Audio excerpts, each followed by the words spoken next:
Hi, good afternoon. So, nandito ulit ako sa Oakville. Actually, kasama ko si Pat at si Ren. Si Pat yung nasa behind ng camera. And wala lang, napasama lang ako dito kasi tinest drive lang namin yung bagong car ni Pat. Kasi tin-trade in niya yung Honda Civic niya para sa Honda CR-V. Actually, siguro 4 na ata yung kilala ko na naka CR-V. 2 classmates ko and now si Pat. This week, last week ko na walang pasok, so come next week start na ng class namin. Pero right now sana nga ito yung time ko para makapagtrabaho ng long hours, but unfortunately yung sa pinagtatrabaho ko nga siguro tapos na nga yung hype, so medyo limited hours na lang yung binibigay sa amin ngayon kasi of course syempre mas konti yung trabaho. But come next week, pagpasok namin sa school, Tuesday, Thursday, Saturday yung schedule namin. Kung excited ba ako, excited in the sense na at least 3 months, 4 months na lang tapos na yung school. Then after that, maghahanap na kami ng co-op. But for now, yun, balik uli sa pag-aaral, puro assignments uli. Actually kanina nag-email na yung isang professor namin, nilagay na doon lahat ng mga assignments namin for the coming weeks. And wala, balik uli dun sa mga essay uli. Yun nga, I was hoping nga na parang puro computation na lang, no? Para less yung mga assignments na gano'n. Kasi siguro kanya-kanya lang din. May mga strengths and weaknesses yung kada isang tao. So ako medyo weakness ko yung paggawa-gawa ng essay. So wala, tingnan natin the coming weeks kung paano uli yung sa schooling natin. Yeah, so medyo relaxing lang dito kasi yun, merong free music na pwede ka lang mag-standby dyan sa may bench. And medyo palamig na nga ngayon. Like right now, ilang degrees? Nasa 19 ata kanina. And since medyo malapit sa tubig, kaya mas malamig lalo. And yun, September 1 na ngayon, medyo excited lang kasi this month, towards the end of the month, dadating na nga yung family ko. So medyo yun lang yung pinaghahandaan ko. And hopefully pagdating nila makapunta rin tayo dito sa mga ganitong park. Yan, doon again may playground. Yan. And the trees. Oh, Patren, hello naman. Yun. So mamaya mapakita ko sa inyo no, yung binili na CR-V ni Pat. Pakita natin Hindi yung... ko pa sinasabi sa nanay ko. Nanonood ba yung nanay mo nang... Hindi naman ata siya Gumastos nanonood ako. eh. Pero kailangan raw talaga Na? dito sa Canada raw. Ano? Nagumastos? It is a must. necessary Na? that you acquire some loans early in your years here to build a credit score. Yeah. Actually ako nung bumili rin ako ng car, bumaba yung credit score ko by I think mga around 20 points. Kasi nakita ko nga parang 3 financial institutions yung pinag-inquiran nila. So parang laki nga ng binababa. Ikaw ba nakita mo na kung bumaba yung Ako credit hindi score mo? pa. Kasi 26, every 26 nagre-refresh yung credit score ko. Pero I think tumataas din raw yun. Diba, minsan sabi nila magbayad ka lang raw twice every month. Tataas raw rin. Ayun, puro nagsisimula na kami magkaroon ng utang dito sa Canada. Nagsisimula ng mga monthly payments. Pinahirapan na namin sarili. Pero kailangan talaga dito yung car. Sige Pat, why CR-V? Why not?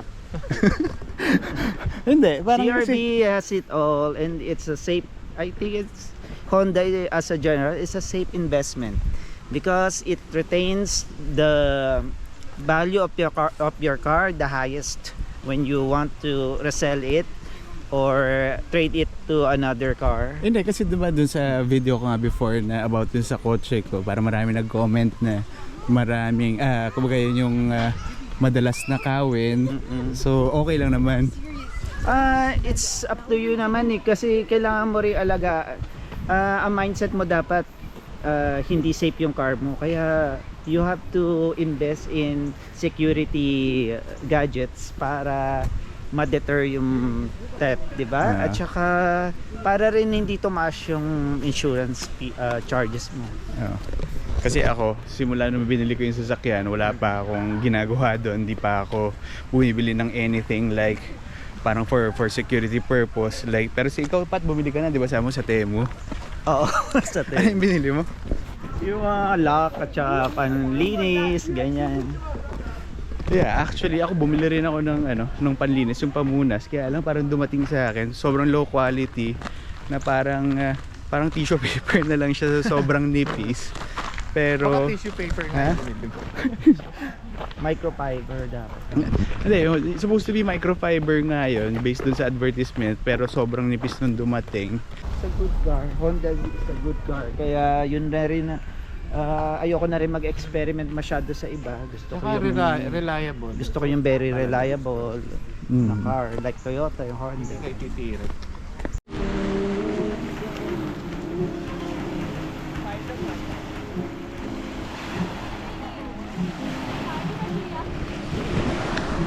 Ayun, so nagpunta talaga ako rito para mag-relax ng konti kasi yun nga, like yesterday panggabi ako, tas kanina pang umaga na ma-opening naman ako dun sa store. So kaya actually di ko nga alam kung nag-make sense yung mga sinasabi ko dahil medyo naantok pa talaga ako, nahila na talaga ako na ito nila Pat tsaka nila rin na pumunta rito. Yung bago kong ang car, no, hindi ko pa nga talaga siya na masyado na ma-maximize kasi hindi pa talaga ako nakakapunta ng medyo malalayong lugar. Dito lang, from bahay lang tsaka sa work. Actually gusto ko nga siya dalhin somewhere pero yun nga, pagkatas ko mag-work talagang pagod na, so hindi ko rin talaga alam kung saan pwede pumunta. Yan, dyan ko dadalhin yung mga anak ko pagdating nila dito. Magplano na. So dito tayo sa Oakville Lawn Bowling Club. Actually ngayon lang ako nakakita ng ganitong klaseng laro. So hindi ko alam kung paano nagwo-work to. Yeah. And dito kami nakapark sa harap nito. So ito yung sasakyan ni Pat na bago. Color black na Honda CR-V. Nakalimutan ko kung anong year model pero yun sa kanya yung top of the line. Yan o yun. Touring trim. So ang kagandahan dito parang panoramic sunroof yung sa bubong niya. So mamaya pakita natin. Ano Pat, anong year model to? This was 2017 Touring Edition. Oh yun nga, sabi ko nga Touring Edition. It's the color is black pearl, and as you can see, there's a lot of scratches. But Ano ba? Hindi naman may iwasan yun dahil syempre used car. yeah, but Talaga may mga a scratches. CRB is a CRB. Yeah. A Touring is a Touring. Ayun, panoramic yung sunroof niya. Let's see. Ayan, pakita natin yung loob. Pardon the Yan, yun yung difference sa akin. Ito yung sa kanya, di ba, parang wood trim. Pero yung sa kanya, ayan nga, panoramic sunroof. Tapos leather seats. Pero more or less yung interior, halos pareho lang siya. Ayun. So nakakatuwa lang talaga dito maglakad dito sa Oakville, no? Kasi ibang-iba yung vibe dito. Parang, ano ba, parang nasa Europe ba? Hindi pa kasi ako nakapunta ng Europe eh. May pagka ganyan. Euro. Yun, tsaka parang feel mo na mas high yan talaga dito compare sa Mississauga. Si Rendral. Ha? Si Rendral. Yan, si Pat. Video din.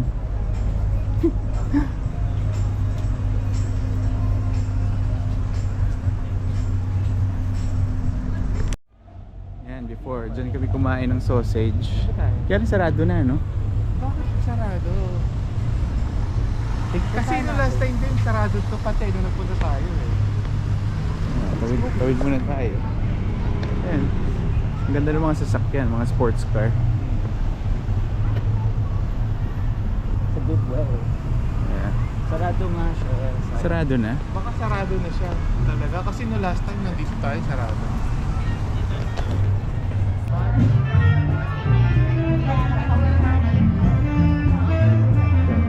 Downtown Oakville.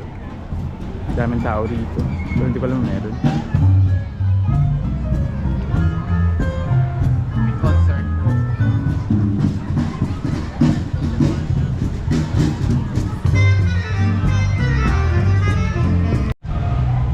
Grabe, ang ganda ng sasakyan. 2 door na Audi na top down. Yeah, so ibang iba talaga dito. $10 per picture. So medyo padilim na nga dito, no? And actually wala naman nangyari sa akin this past few days. Puro work lang talaga. And next week start ng anong class. And tinanong nga ako ng manager, no, kung 40 hours pa rin ba ako sa work. Sabi ko, sige, try ko muna ng 40 hours. Pero pag hindi kaya, siguro papabawasan natin to 30. So siguro dito ko na lang muna tatapusin tong video. Kasi yun nga, pabalik na rin kami sa parking. So again, thank you for watching and I'll see you in my next video. Bye!